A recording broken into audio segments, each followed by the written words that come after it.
বলছে এ 2250 টাকা নিয়ে একটি ব্যবসা শুরু করে পরবর্তীকালে বি 2700 টাকা নিয়ে ব্যবসায় যুক্ত হয়। যদি বছরের শেষে লভ্যাংশ 2:1 অনুপাতে এ ও বি এর মধ্যে ভাগ হয়, তবে এ শুরু করার কত সময় পরে বি ব্যবসায় যুক্ত হয়েছিল?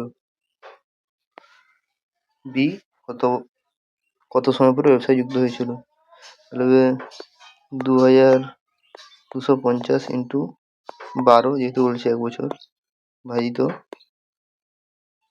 বাই 2700 ইন্টু এক্স মার্ক ধরলাম, সমান হবে 2:1।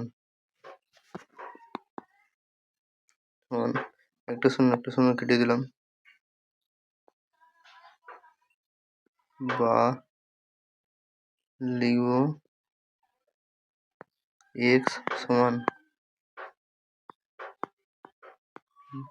225 গুণিত 12 বাই হচ্ছে 270 ইন্টু 2, 2 6 12, 6 দিয়ে কাটলে 6 4 24, 6 5 30, 45, 9 দিয়ে কাটবো 9 5 45, 9 2 18, 9 5 45, 5 5 25, তাহলে হবে এক্স সমান হচ্ছে 5।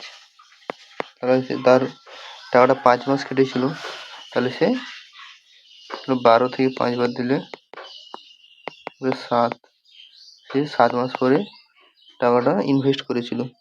উত্তর হবে অপশন বি।